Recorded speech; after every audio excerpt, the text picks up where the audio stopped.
नमस्कार मेरे प्यारे साथियों, आज हम चर्चा करेंगे सी वॉल्यूम फर्स्ट का lecture number 5, what is an algorithm. ये जो first time C programming language को पढ़ रहे हैं वो हो सकता है कि एल्गो का मतलब ना जानते हो। एल्गो का मतलब होता है किसी प्रोसेस को जो हम काम करना चाहते हैं, मान लीजिए हमें 2 कप चाय बनानी है, तो उसका स्टेप्स क्या होंगे, उसका सीक्वेंस क्या होगा, स्टेप बाय स्टेप प्रोसेस को ही एल्गो बोला जाता है। Suppose before building a house, हमें एक मकान बनाने से पहले engineers prepare a plan.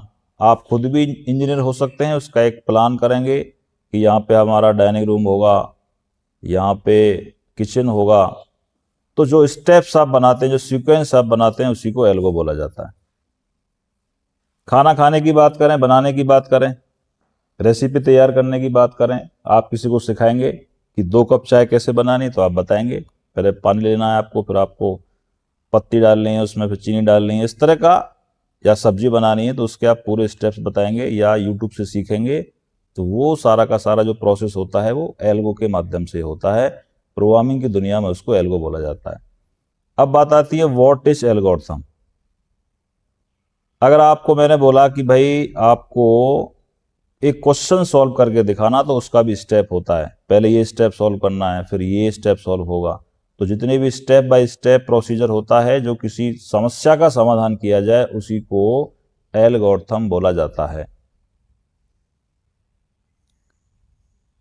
List of instructions होंगे और उसको करेक्ट ऑर्डर में आप अचीव करेंगे, लिखेंगे, उसका जो रिजल्ट निकल के आएगा वो एल्गो के माध्यम से ही कहीं ना कहीं आउटपुट आपको मिलने वाला है। रियल लाइफ की बात करें, आपको चाय बनानी है तो सबसे पहले नंबर 1 स्टेप में क्या होगा, आप पानी को उबालेंगे, परफेक्ट। उसके बाद उसमें आप चाय पत्ती डालेंगे उसमें, सेकंड स्टेप में। उसके बाद हो सकता है कि आप चीनी डालें या कुछ लोग दूध भी डाल देते हैं, वो डिपेंड करता है, लेकिन जो बेस है वो सबका सेम रहेगा। आफ्टर दैट आप उसमें मिल्क ऐड करेंगे, उसके बाद कुछ और जिंजर या अदरक उसमें जो डालना चाहे वो डालेंगे, उसको बॉयल करेंगे आप कम से कम 5 मिनट, वो डिपेंड करता है आपके मैटर पे। उसके बाद उसको आपका आउटपुट मिलेगा, आउटपुट के बाद चाय बन के तैयार हो जाएगी, उसको आप सर्व करेंगे गेस्ट को, जितने भी कप आपने बनाए होंगे। तो ये पूरा का पूरा जो स्टेप्स में आपने बनाया, इसी को लॉजिकल स्टेप में अगर हम बात करें तो एल्गो बोला जाता है। ये स्टेप आपने बनाए, और प्रोग्राम जब हम बनाएंगे तो उसके भी स्टेप्स बनाए जाएंगे सीक्वेंस में, एक स्टेप, दूसरा स्टेप, तीसरा स्टेप, तो इसी को एल्गो बोलते हैं। एटीएम की बात करें, आपको अगर 5,000 रुपये निकालने हैं, सबसे पहले आप कार्ड इंसर्ट करेंगे, फिर उसमें आप पिन एंटर करेंगे, उसके बाद कितने पैसे आपको निकालने हैं वो फिल करते हैं, आप सब जानते हैं, एंटर अमाउंट, उसके बाद वेरीफाई बैलेंस करके जो आपको पैसा मिलेगा वो आपके पास आ जाएगा, और रिसिप्ट भी आपको साथ साथ निकल के मिल जाएगी। This process is called step by step, is called algorithm of ATM. Why need algo. अगर आपने एल्गो का यूज नहीं किया तो क्या रिफ्लेक्शन होने वाला है, फर्स्ट कंफ्यूजन पैदा होगा, एरर्स ज्यादा आएंगे, रॉन्ग लॉजिक कर बैठोगे। बहुत सिंपल प्रोग्राम बनाएंगे तो वहां पर मिस्टेक्स नहीं होगी, लेकिन बिग बिग प्रोग्राम्स बनाएंगे, बड़े प्रोजेक्ट्स बनाएंगे, प्रोग्राम्स बनाएंगे, सॉफ्टवेयर बनाएंगे, वहां पे आपको ये सब लिखना होगा। कोडिंग भी आपकी फेल हो सकती है अगर आपने प्रॉपर एल्गो या फ्लो चार्ट का यूज नहीं किया। छोटे लेवल पर आपकी समझ में नहीं आएगा, हो सकता है कि आपको ऐसा लगेगा कि वास्तव में सर हमें एल्गो बनाने की आवश्यकता नहीं है, बट ऐसा नहीं है।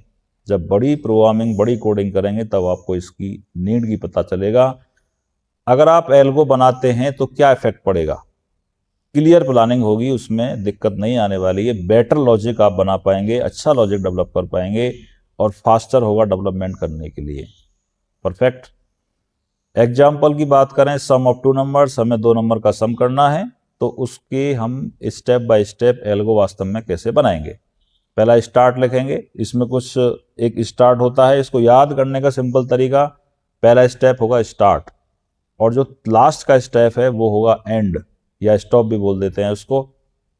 बीच के जो स्टेप होंगे उसमें स्टेप नंबर 2 पे इनपुट्स आएगा, स्टेप नंबर 3 पे उसकी प्रोसेसिंग आएगी, यानी कि उसका लॉजिक आएगा, और लॉजिक के बाद आउटपुट आएगा।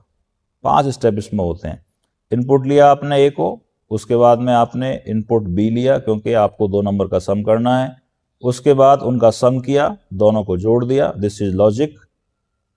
और लास्ट में उसका आपको आउटपुट मिलेगा, डिस्प्ले मिलेगा। डिस्प्ले के बाद उसको स्टॉप कर देंगे।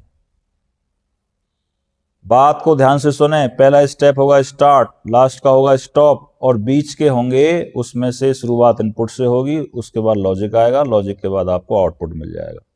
मतलब 5 स्टेप में आपका एल्गो फिनिश हो जाएगा। उसके अंदर स्टेप के अंदर स्टेप मिलेंगे, वो डिफरेंट केस हो गया। अब अगर आप एल्गो की तुलना करें प्रोग्राम से तो उनमें क्या डिफरेंसेस आने वाले हैं। फीचर देखिए फेज में क्या होगा। इसमें सबसे पहले एल्गो में अब क्या होगा, आप प्लानिंग स्टेज होगा, लेकिन प्रोग्राम की बात करें तो वहां पे उसका इम्प्लीमेंटेशन हो जाएगा। दूसरा देखें आप, लैंग्वेज सिंपल ह्यूमन लैंग्वेज होगी, आराम से अपनी भाषा में आप इसको लिख सकते हैं, हिंदी की बात करें या इंग्लिश की बात करें। और अगर आप प्रोग्राम का डिफरेंस देखें तो आपको प्रोग्रामिंग लैंग्वेज में जिसमें आप प्रोग्रामिंग कर रहे हैं, सी में, जावा में, पाइथन में, उसी के इंस्ट्रक्शन के आधार पे, जो उसके रूल्स रेगुलेशन है, उसी आधार पे आप प्रोग्रामिंग लैंग्वेज में उसको कन्वर्ट करोगे, तभी आप उसका प्रोग्राम बना पाएंगे। डिफरेंस नंबर 3, एग्जीक्यूशन की बात करें, आसान है, स्टेप लिखने बहुत आसान है, एल्गो के आराम से लिख सकते हैं, कोई दिक्कत इसमें नहीं होने वाली है। लेकिन जब इस प्रोग्राम को आप कंप्यूटर के माध्यम से रन कराएंगे, उसको एग्जीक्यूट बोलते हैं यहाँ कंप्यूटर की दुनिया में, तो आपको उसको एग्जीक्यूशन करना होगा, किसी प्लेटफॉर्म पे जाके कोडिंग को करना होगा। रूल्स, एल्गो का कोई हार्ड एंड फास्ट रूल नहीं है, आप उसमें कोई प्रॉपर सिंटेक्स नहीं है, बट उसका जो स्टेप्स है 5, उन्हीं में आपको खत्म कर देना है। बट प्रोग्राम की बात करें तो उसके जो रूल्स रेगुलेशन बनाए गए हैं कि वेरिएबल को कैसे लिखना है, लेकिन ये सारी चीज़ें आपको आगे समझ में आएंगी क्योंकि अभी आप जस्ट इसका फाउंडेशन पढ़ रहे हो। इसकी हम पिलर है, बेस, नींव जमा रहे हैं। जब हम भविष्य में इसकी कोडिंग करेंगे तब आपको ये सारे के सारे पॉइंट्स स्वयं क्लियर हो जाएंगे। लेकिन नोट्स बनाने नहीं भूलेंगे, आप रफ लेके बैठेंगे या डायरी अपनी व्यक्तिगत, उसमें जो आपको मेन पॉइंट्स लगते हैं उसके साथ के साथ आप नोट्स बनाते रहेंगे। अच्छी एल्गो बनाने के लिए क्या करना चाहिए? क्लियरली सबसे पहले एवरी स्टेप मस्ट अंडरस्टैंडेबल, सब सारे स्टेप्स को समझना चाहिए, समझ के बनाना चाहिए। Finites must and clear after limitation, इसके जो फाइनाइट स्टेप होते हैं, ऐसा नहीं कि एल्गो के अनडिफाइन मतलब इनफाइनाइट कभी भी स्टेप्स नहीं होंगे, उसके जो स्टेप्स होंगे वो कहीं ना कहीं काउंटिंग में आएंगे। लॉजिकल है आपका, follow A correct logical order, आपका जो लॉजिकल होगा वो सीक्वेंस में चलेगा, ऑर्डरिंग में चलेगा, इसलिए इसको गुड रेंज में लाया जाएगा। एक टास्क मैं आपको देता हूं, एरिया ऑफ रेक्टेंगल, आयत का क्षेत्रफल की बात करें तो लंबाई गुणा चौड़ाई, उसका एल्गो कैसे बनाएंगे? प्रयास करिए। पहला स्टेप क्या आएगा? स्टार्ट, और लास्ट का स्टॉप, ये दो तैयार हो गए। अब एरिया ऑफ रेक्टेंगल बनाने के लिए आपको क्या क्या चाहिए?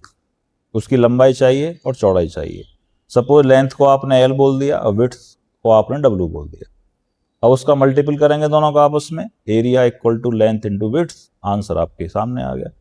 अब देखिए, बिना देखे पहले आप इसको लिखिए। पहला लिखिए स्टार्ट, दूसरे में इनपुट एल, इनपुट डब्ल्यू, और चौथे में आएगा आपका area equal to L into W and display area, last में स्टॉप।